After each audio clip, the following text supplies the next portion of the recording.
অনেকে বলে ইসলাম নারীদেরকে ঠকিয়েছে, নারী পুরুষ নাকি সমান না।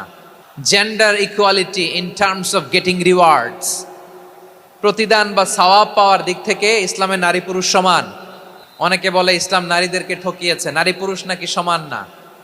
অনেক নারীবাদীরা বলেন, আমি প্রিয় বোনদের বলবো এই আয়াতের দিকে তাকান, সূরা আহজাবের 35 নম্বর আয়াতের দিকে তাকান। এই আয়াতে নারী পুরুষ সমান। সুবহানাল্লাহ বলেন তো সবাই। Gender equality in terms of getting reward, নেক কাজ করলে সওয়াব পাওয়ার ক্ষেত্রে পুরুষ যেমন নারীও তেমন। আল্লাহু আকবার।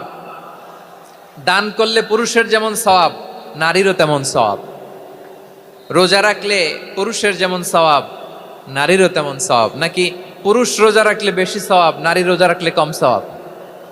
হ্যাঁ, ব্যাপারটা কি এরকম? আওয়াজ করে বলেন ময়মনসিংহ, ব্যাপারটা কি এরকম? না, ইকুয়াল।